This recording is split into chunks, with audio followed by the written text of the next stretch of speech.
Thank you so much for watching my show. William Wallace for America. With me today in the Louisiana State Capitol Rotunda is State Representative Mark Wright. Representative, thank you so much for being on there. I really appreciate it. You got it, anytime. Well, I tell you what, I've known you to be a conservative-minded individual, someone who's very concerned about the numbers, and who's also concerned about our state and the state our state is in, so to speak. And we're here the last day of the session. I've got your legislation pulled up on here. We're going to go over some of that, but we're also going to talk about the budget. They voted to bust the cap, as they want to say. But some people say busting the cap sounds bad or worse than what it is. You know, some people say it's not that bad. We'll talk about that after some of your legislation here.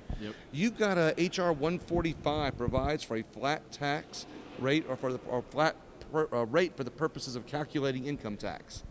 So there was a few bills that actually are connected that I authored, did not present, chose not to. Essentially, we're in a fiscal session, so it's the one time when you can really focus on that.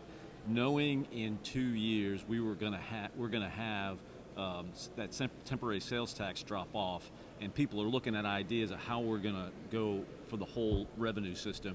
I wanted to put some things on the table that basically would take a look at other options. And so one of those was, you know, people talk about getting rid of the income tax. I'd love to do it. That's a very difficult step for Louisiana because of the way we are in, but I do think you could take a step towards it.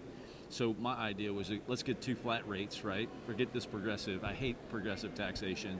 And then what we could do is work the sales tax so that it's revenue neutral, essentially. So this is a step in the right direction. Right. There's some other people that had some other ideas, some similar to yours. So did you work with them to make it a part of an overall package? No, actually, in fact, the reason why I chose not to present, besides the session getting so busy, was Representative Boyer had done a few like me. And when I saw that, you know, he's on the committee, and I thought, no, you go ahead, that's a good step. Honestly, like, I was trying to introduce an idea. I wasn't even trying to get a vote, because this is the best time. I mean, unfortunately, it's hard to get representatives' attention until you put something in a bill, you get a fiscal note, and you show up in committee. And that was the goal right there, to do that. And so in this case, it was better to have the conversation than try to force bad legislation. Exactly. Love it. Yep. Well, let's see. You had 146 provides for another one of those flat rate for purposes of calculating. Is it a different area? Yeah. So we had. I was looking at the flat corporate, flat personal income tax. So they're 2 separate bills. One's personal, one's corporate, and then the sales tax was the third piece to it that would have gone together. So I would have presented them as a whole package to say, hey, let's go in this direction for revenue, and that's why you see 3. 147 provides relative to the time period for disciplinary offenses prior to an offender being considered for parole. Yeah, so there's 2 bills in there related to parole and good time. You may know or have heard, maybe somebody in the audience has heard, we had some horrific double murders in Covington in November, early December. Basically, a retired priest, a retired parish administrator were gruesomely murdered, burned beyond recognition, and it was in my church parish. In fact, the cameras from the school caught the guy approaching the home. And the most amazing part about it, and I think everybody in the community felt this way, was like, why was this guy out? We're talking about somebody who served 30 years. Within 3 months, he was hunting people down. He had accumulated good time. That's ultimately how he got out. And it was a horrible thing. So I wrote the 2 bills with the help of the DA's Association, a couple of colleagues on that committee, Representative Villio, I know you know her well. Got it through the House. Got it voted out of the House. Unfortunately, I started too late. I had a really bad, luck with the calendar. We had to postpone it a couple of times early on. There were so many bills in criminal justice. So I was able to get it out the House. I could have had it in committee this week on the Senate side, but honestly, like, once you get within a few days, you got to get 2/3 vote. Yeah, everywhere. exactly. So I was perfectly content with the idea of this being a 2 to 3 year bill. So I'll be back with it. I think it's very important for us to look at. I mean, this is about the most high-level, horrible murderers, right? That's where we're going. It's not about the criminal justice reform, somebody stole something out of a car kind of thing. I think we need to do it. I think their story deserves to be told continually until we change something. I love the fact, like this one and your fiscal one, that you're not pushing it through. It's going to be a part of the conversation over the next couple of years to make it better, include as many people as you can to make it a great bill instead of just, like I said, pushing through a bad bill or something. Absolutely. That was the first thing I was told when I came in here. Like, good bills take 2 to 3 years. And, you call the conversation, that's exactly right. That's part of it. You just start introducing the idea. People have a lot of questions about things.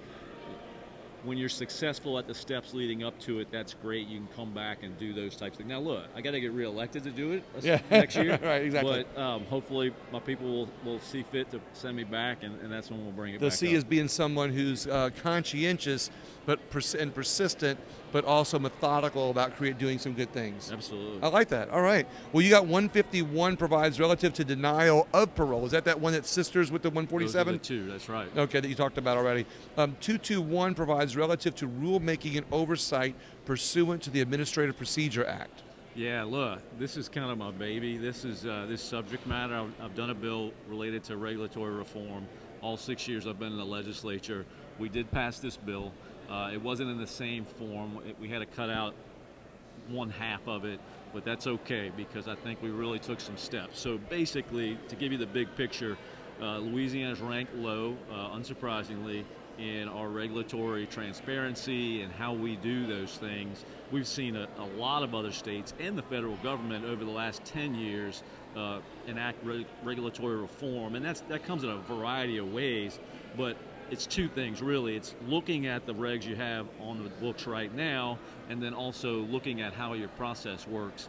I know I need a governor and an administration that's willing to embrace this. We're already seeing candidates talk about looking at regulatory issues in the state.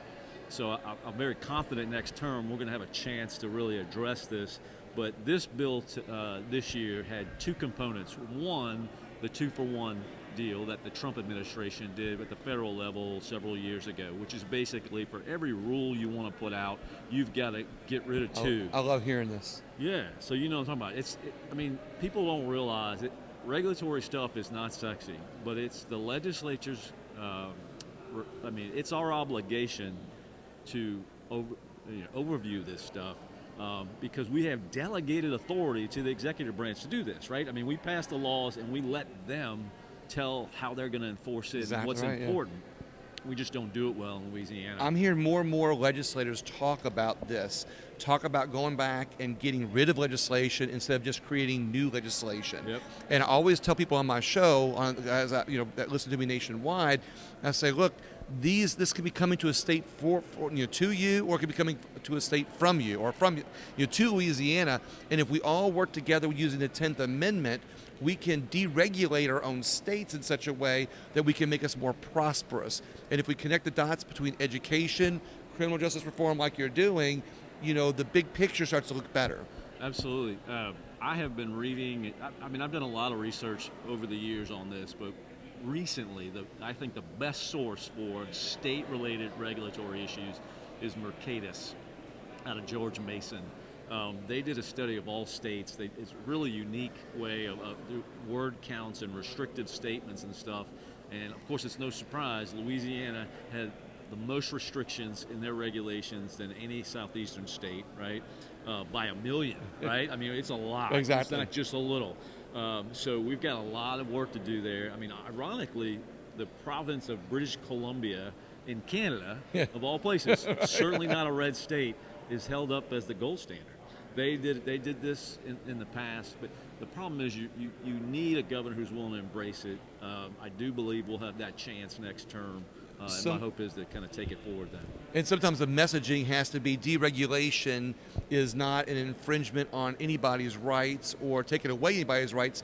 Deregulation is often creating more of a pathway to more freedom and liberty, not just for people, but for businesses also, to where people prosper.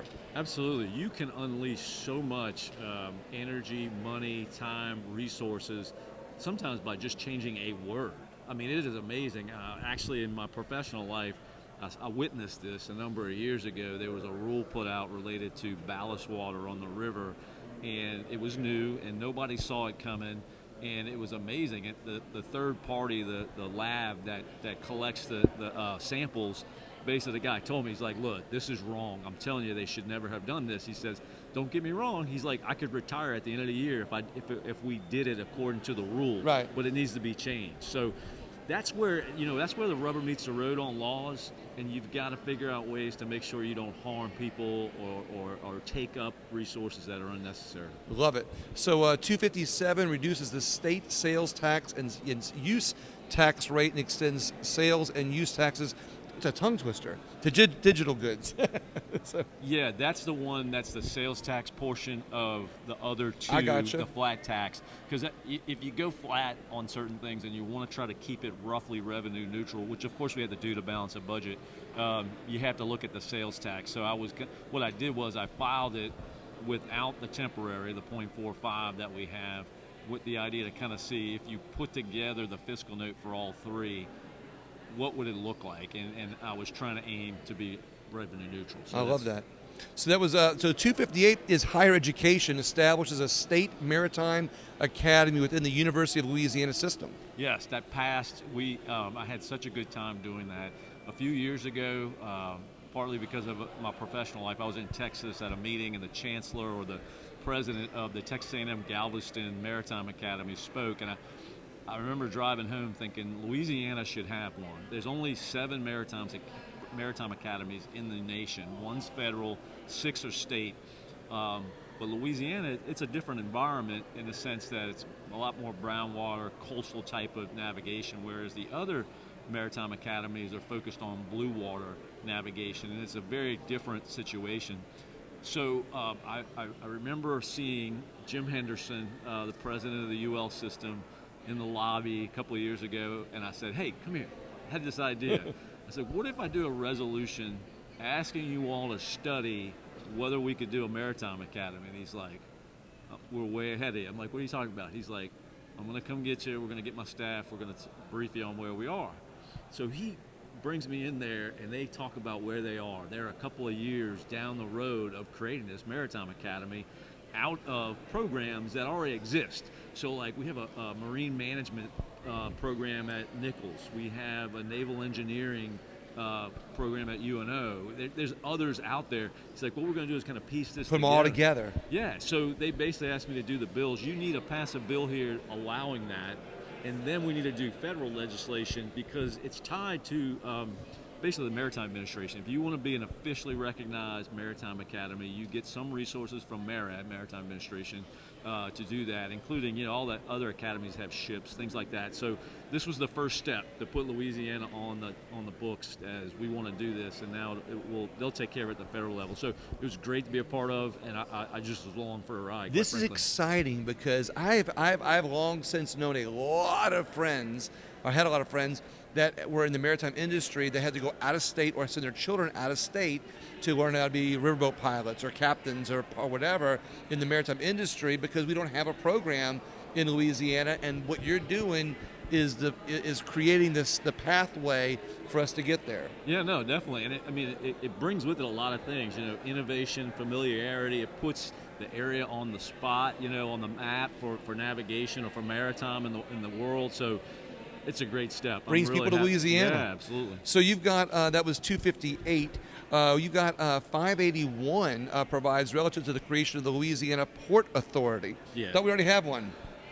We do not have a port authority. We have port authorities. So we have about 36 ports in the state of Louisiana, but they operate completely independently. Don't they have an organization that binds them all together? They have an association. Association, okay. Yeah, so my goal was to put to put something in government that would make it easier for us to think more broadly as one, like working together, coordinating, that type of thing.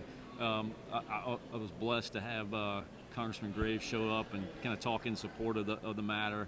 I know from a federal perspective, they have to deal with 30-something different ports. Right.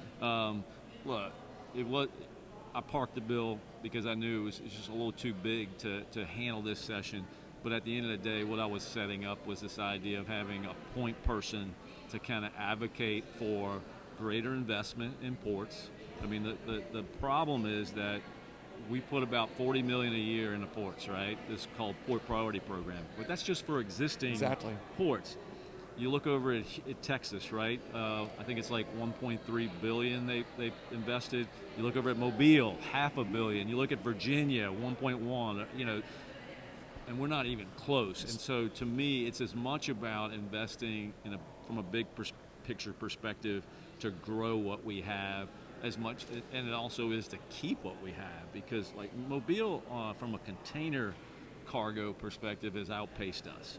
New Orleans, thank God, is thinking ahead. It's going to take some years, but so we have so to think much bigger. Some of these sister companion bills, are part to make improve, but maybe you can talk to the association, the Port Association right now. I was talking to them, yeah. Oh, absolutely. okay, awesome, okay. No, it was the whole, right. You got HRCR 15 expresses recognition and encouragement of the economic ties and friendships between the state of Louisiana and the Republic of China. So that's Taiwan, right? Yeah, okay. The Republic of China is Taiwan. The People's Republic of China is China, Communist China, right? So I'm glad you said that. Taiwan has their equivalent of a foreign service in the States. They're based out of Houston, but we have a lot of Taiwanese here in Louisiana, a lot of industry ties with Taiwan itself. Have met with them for a few years and put this out, and it's as much about trying to bring awareness to it, but I think most people see what's going on between China and Taiwan, and ultimately this is a small way for Louisiana to put it out there that we support Taiwan, that trade does wonders, right? So, well, we do have a Navy that could help them. No, the Cajun Navy. Oh, that would be interesting in the South China Sea along the Strait. That would be fun to see. Our Cajun Navy might be more armed than Taiwan. I bet they punch above their weight. They might just do that. So if they have this resolution, might just help in some small way. That's possible, right? We got the last one before we start talking about the budget is 212 requests the Secretary of State to study the feasibility of creating and maintaining a portal on the Secretary of State's website, which I thought we already have, which allows citizens to identify unduly burdensome statewide regulations. So that ties into the regulation work I've been doing. I had talked to the Secretary of State's office about this idea of what the Missouri Secretary of State has done. And it if the Secretary of State has a variety of responsibilities, one of which is like to register permits and all kinds of business licenses, all that kind of stuff. And it's the perfect office to have this sort of neutral, transparent view of how we do rulemaking and regulations, and they kind of like the idea. So we're just going to study it through there, and then we'll see where it goes. But Missouri, the Secretary of State there has the gold standard on the website, and so we're going to identify whether we can do that. Missouri's on the moves with their elections. Yeah. They really are. I say they're Secretary of State and everything like that. Right. So it's good to see that you're working with this. But you've parked some bills to make it better. Which one you think is the one that is your gold standard, or not your gold standard, but what's the banner that you're waving the most this session? The one I'm happiest about. The Maritime Academy is a big deal, but paving the way. I really like the APA bill, the Procedures Act that we did, because what that bill did when it passed is it creates the ability for us in the House to basically have a new House Oversight Committee. And so we put it in the law that the House could have a House Select Oversight Committee, and so when we're out of session, you're able to have hearings on rules as they come out, as opposed to the Subject Matter Committee, because as a part-time legislature, outside of session, it's very difficult to get hearings and get people here. Right. But if we created that, it would be a step towards being able to do that on a regular basis. Which might justify increasing the pay raise. Oh, I don't know about that. Yeah, maybe not. No, I'm not asking you whether you're for it or against it. Sure. I'm just saying that the part of the problem that we have part-time legislators is maybe getting them to do things, when there's time pressing matter. No, yeah, it does. Look, I live an hour away. I commute, so it's not as big a deal for me. But for so many of my colleagues across the state, I understand. I understand. Yeah, Not throwing stones. Absolutely. Well, let's talk about the budget. They spent they busted the cap a little bit, and right. I say a little bit. I don't mean that in a negative way, because even though the fiscal conservative side of me wishes they would not have raised the cap, because but I talked to a lot of people that make a lot of sense as to why they voted for it, right. Because there's things that aren't being made public about it. In your opinion, what's your opinion on that? Yeah, no, I voted for the SCR that would increase the Spending. increase spending over the cap. I think a couple of things are important to remember. The spending cap is there for recurring revenue, not necessarily this special one-time shot of money that we have. So you've got to do something with those things. Now, from the beginning of the session, I've gone along with the Conservative Caucus with the idea that that was some leverage that we had, because you needed 2/3 to pass that, so 1/3 could kind of influence the debate. And we did, quite frankly. I mean, the budget that we passed initially out of the House was awesome. It was the best one I've seen here, and I think in years, right? But like a lot of people don't always realize, you got to look at budgets as like a negotiation, right? So the House starts, right? Right. So, when you negotiate, what do? You start out as an outlier, right, to pull the other side in. So then the Senate came, with their version of it, and they have a lot of different. Then y'all met in the rotunda and had a battle. Not yet. Well, it could happen before 6 o'clock today, but because the budget's not done yet. But the thing that I'm most proud of is that, originally the Senate had voted that resolution out to essentially go over the spending cap by like 2.2 billion.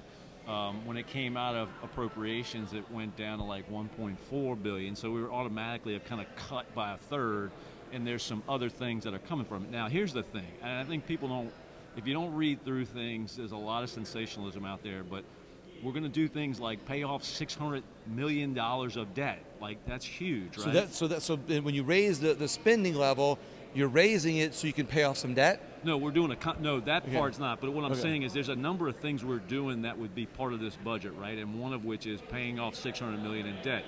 Our original budget was paying off a lot more debt, right? But if you need two to tango. Here's an example. There are a lot of one-time things that we can do in Louisiana, particularly on infrastructure. So the budget that has gone through the Senate so far, for example, in St. Tammany, where there's all this growth, has about $250 million dedicated to roads, expanding, whatever the case may be, overlays, that type of thing. The type of thing that's important. It's just that simple. People get on the pet project stuff. There's some truth to that, there's no doubt. But I mean, here's the thing: when you look at the percentage of the budget dedicated to that, it's barely 1%. Like, it's not. I mean, it's not even material. Like, if you came to me and said, "Man, stop buying coffee at Starbucks," be like, "Well, it's not even 1% of my personal budget." Like, you know what I mean? Like, there's some things you're never going to get perfect around here unless you change how we do it. So, because there's some people that are just voting just on principle, like they voted against it just on principle. Right. Against it. Period. And what's that? Against it. Period. Exactly. No matter what. Right. Period. Right. And they're making the argument that we shouldn't spend more money than what we're able to normally. Right. And so this argument, what I'm hearing is more about, hey, we're only going to spend what we are normally, but this is the extra money. No, exactly. I mean, you don't have this situation where you've got all this money coming through. I mean, look, I'm very sympathetic and was originally with the budget where we paid off a whole lot more budget that frees up space down the road. But like I said, two to tango, it's not going to. We're eventually not going to get that. But to be able to do things like infrastructure, which is a key part of it. I mentioned to you the smallness of the pet projects. There's a lot of things in there that I think most people in both chambers want to see. A pay raise for teachers, supplemental pay increase. There's just a variety of things out there. And I mean, here's the other good news. We're sitting on now about $4 billion in savings. So originally, when we came into session, we thought we were going to be at deficit next year. And in that case, absolutely no. We're going to save that money to pay for the deficit. The REC came in, the estimates increased where we're kind of like just level now, and it looks like it's going to be that way for a couple of years. Now, look, that even can with change. dropping off the 4.5%. Yeah, no, seriously, it puts us in a spot for the next couple of years that'd be kind of easy. Now, the key with this whole budget debate is the idea in 2 years the 0.45 drops off, and that's when we have the opportunity to remake how we do revenue.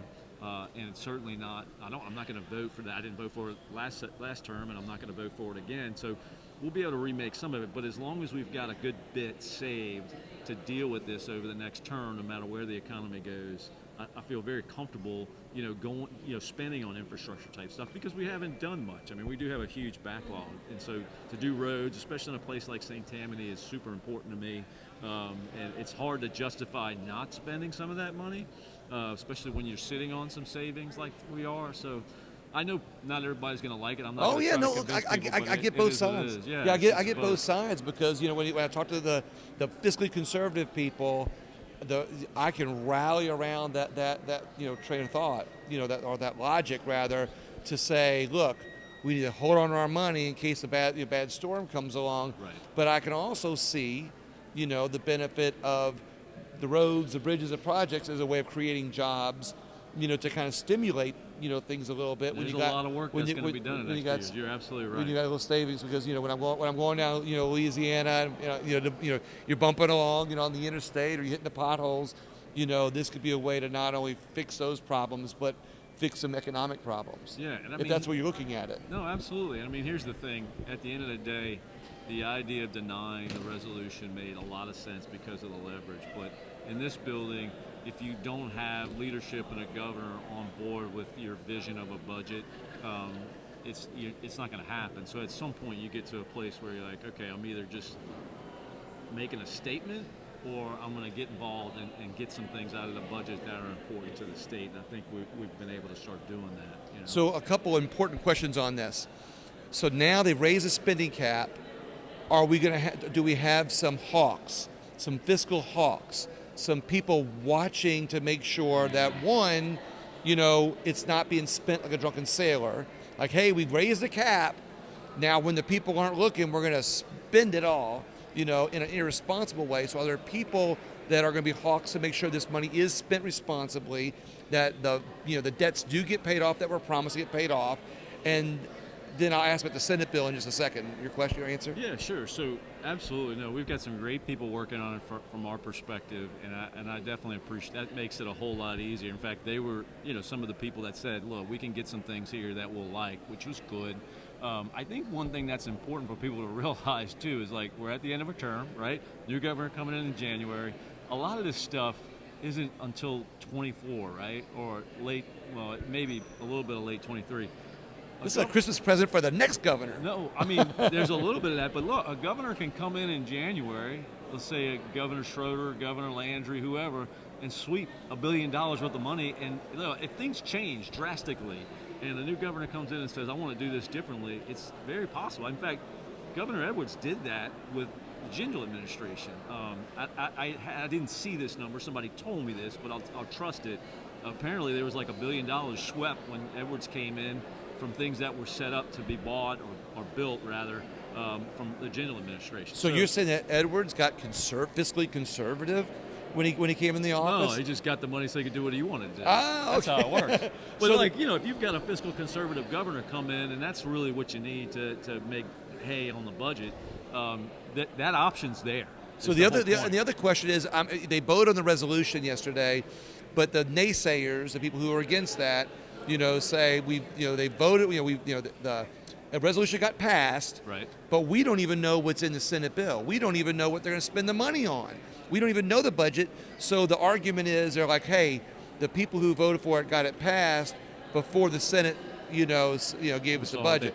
So what's the answer so there? We had a decent view of what they were planning to do, but yes, welcome to budget negotiation politics. I mean, 101. The Senate just refused to do that. So, in fact, that's why I voted against the SCR the first time, because they wanted to suspend rules and hear it in our committee way before they had even started working on the budget. So I was certainly against that.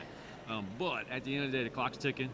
I do not think, and some people may disagree with me, I do not think we have an advantage in the special session, because then you go to 75% is necessary to pass a budget, and that puts a lot of minority caucuses in power. So you don't think they're going to do any surprises?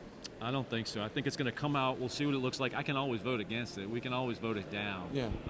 I don't know that we'll have 50% plus one, but we do have that option if it's really bad. But I just felt like if we didn't let that thing move and start letting the budgets flow, 2 or 3 days is nothing, honestly, with the legislative rules. We needed to move it. And so at the end of the day, I don't like it. I mean, in a normal world, we should see that budget Exactly. way ahead of time. Way before. Weeks ago, right? You could shine a light on a whole This bunch is of the way the stuff. elected officials in the past set it up. Yeah, look, I mean, So- here's the thing. I was here the last term when President Alario was over the Senate, and those last 2 years when I was here, I mean, we saw the budget like 3 hours before. I mean, if that, honestly. This term, I have to give it to President Cortez and Speaker Scheckschneider. We've seen that bill at least a week before in most cases. We knew what was coming all the way. This will be the shortest time, honestly, that we've ever seen. I don't like that, some of the steps taken. I just personally, principally, from an ethical perspective, that's just not the way I think we ought to play it. Right. But I'm not in charge. I'm one of 105. So when the Senate bill comes over here to the House side, whether there's surprises, no surprises, hidden money, duck studies or whatever, will you be one of those fiscal hawks looking over and making sure the right thing is done? Yeah, and I will be looking, to be clear, the big stuff. I mean, I've told you, like, the projects are like 1% of the budget. In my mind, it's just not worth the time and energy to try to root that out. The only way you're going to stop that is if you create a system that doesn't allow it. We do not have that. So if you want things coming through, and look, here's the thing: one person's pork is another person's good project. Sometimes it seems ridiculous, but you know what? It's actually helpful to the town or the parish or whatever. Yeah.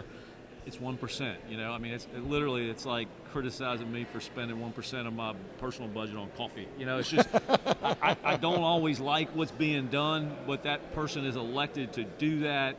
And if they choose that project in their parish, I can only stop so much. I heard legislation a few weeks ago. They were talking about chicken on the floor or something like that, and I saw them to have a conversation more about that chicken or whatever it was, something they ate, than they've had about the budget bill sometime at some steps of the game.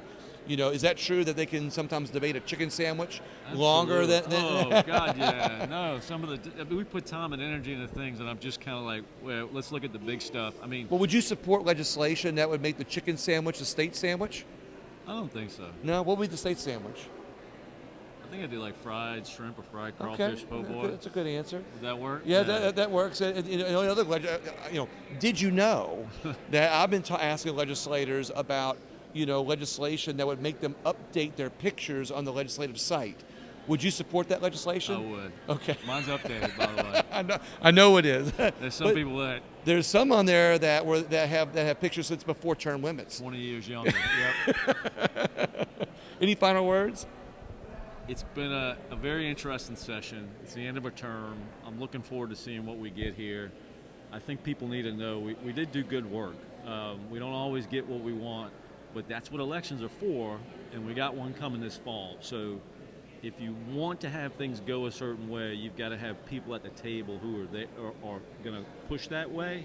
So we have a grand opportunity in the fall to address that in a variety of ways in this bill, and so I would suggest people engage. Let's get the right governor in here. I mean, he's been good to me as a personally, Governor Edwards. There's a lot of good about him, but we don't agree on just about anything when it comes to budgets and laws and bills and stuff like that.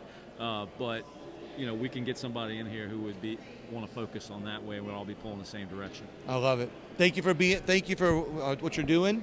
Appreciate it. Thank you for your time. You got it. And we'll keep an eye out for that budget bill as it goes up on 6 o'clock today. Don't you have like a Braveheart picture for your profile? Well, usually people don't recognize me because I don't have my face painted blue, and I have my blue suit on, but I don't have my kilt on today. But normally This would be the day to have it. this would be the day I have my kilt, my blue kilt. Somebody said that. They said last day of session you should wear your seersucker kilt. I haven't seen that Now before. that would be interesting. Yeah, that'd be very interesting. And but there's reasons why I don't wear a kilt. Because then some people, in today's day, they might question some things. I got a few good friends in the neighborhood. They don't care about that. They're wearing kilts. All right. Well, I might have to have a kilt for next session. You then. got it. You got it. Representative Wright, thank you very much. I appreciate it. You're welcome.